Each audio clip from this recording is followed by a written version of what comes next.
கிறிஸ்துவுக்குள் அன்பானவர்களே, ஆண்டவரும் இரட்சகருமாகிய இயேசு கிறிஸ்துவின் இடியேற்ற நாமத்திலே அன்பின் வாழ்த்துக்கள்.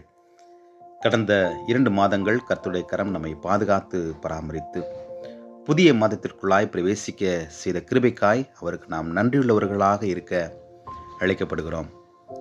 இந்த நாளிலும் கூட நாம் தியானிக்கும்படியாய் எடுத்துக்கொள்ளப்பட்ட வேத பகுதி பரிசுத்த மத்தேயு 6ஆம் அதிகாரம் வசனங்கள் 9 முதல் 13 முடிய.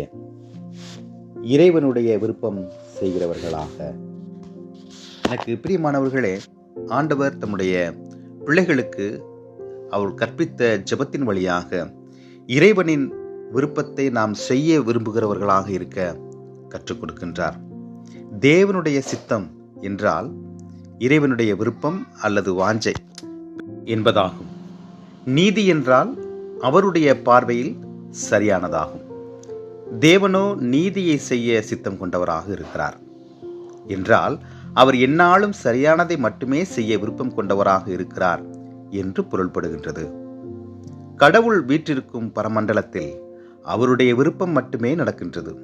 அதே போலவே இந்த பூமியிலும் கூட தன்னுடைய ராஜ்யத்தின் பிள்ளைகளுடைய வாழ்க்கையில தம்முடைய விருப்பத்தை மட்டுமே நிறைவேற்ற ஒரு ராஜாவாக, ஒரு தந்தையாக கடவுள் விரும்புகின்றார்.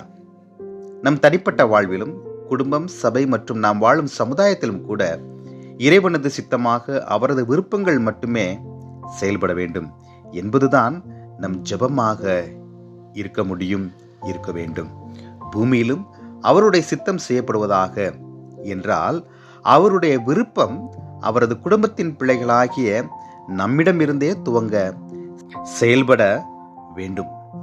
அப்படி செய்யப்பட நம் வாழ்க்கையில சரி செய்யப்படாமல் இருக்கும் பகுதிகள் முதலில் தேவனுடைய நீதியால் சரி செய்யப்படும். அதாவது தேவன் சரியென்று அனுமதிக்கும் செயல்களை மட்டுமே செய்ய வேண்டும் என்பது நம்முடைய விருப்பமாக மாறுவதே ஆகும்.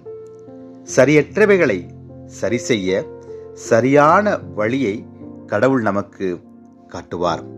அவருடைய வார்த்தைகளின் வழியாக அவர் சித்தத்தை மனோவாஞ்சையுடன் அறிந்து செய்வதே, செயல்படுவதே இந்த நாளிலும் கூட நம்முடைய விருப்பமாக இருக்கட்டும். எனக்கு பிரியமானவர்களே, நாமும் கூட கடவுளுடைய சித்தம் நம்முடைய வாழ்க்கையில செய்யப்பட நம்மை நாம் ஆயத்தம் செய்வோம். அவருடைய சித்தம் நம்முடைய வாழ்க்கையில நடைபெறுவதற்கு தடைகளாக இருக்கிற நம்முடைய சிந்தனைகள், நம்முடைய செயல்கள், நம்முடைய விருப்பங்கள் நம்மை விட்டு அகன்று போக இந்த புதிய மாதத்துல ஒரு தீர்மானத்தை எடுத்துக்கொள்வோம். தேவன் தாமே அது போன்ற கிருபைகளை இதனை கேட்டுக்கொண்டிருக்கிற ஒவ்வொருவருக்கும் கட்டளையிடுவாராக. ஆண்டவர் நோக்கி நாம் பிரார்த்தனை செய்வோம். கிருபையும் இரக்கமும் நிறைந்த எங்கள் அன்பின் கடவுளே, புதிய மாதத்தின் 1ஆம் நாளுக்காய் நாங்கள் நன்றி செலுத்துகிறோம். பிரவேசித்திருக்கிற ஆண்டவரே, இந்த மாதமானது உம்முடைய பிள்ளைகள் ஒவ்வொருவருக்கும் ஆசீர்வாதத்தின், மனமகிழ்ச்சியின், சந்தோஷத்தின், சமாதானத்தின் நாட்களாக, மாதமாக இருக்க தேவரே நீர் உதவி செய்வீராக.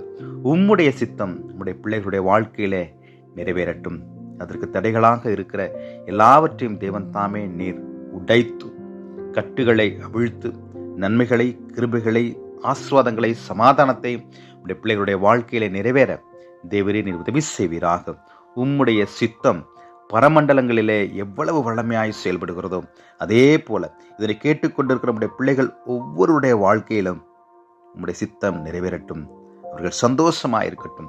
தடைபட்ட நன்மைகள் இந்த மாதங்களிலே கிடைக்கட்டும் சுவாமி. சுகத்தோடு, பலத்தோடு, மனமகிழ்ச்சியோடு நம்முடைய பிள்ளைகள் இருக்க தேவரே நீர் உதவி செய்யும்படியாய் மீட்பரும் இரட்சகருமாகிய இறைமகன் இயேசுவின் வழி ஜெபிக்கிறோம் எங்கள் ஜீவனுள்ள பிதாவே. ஆமென்.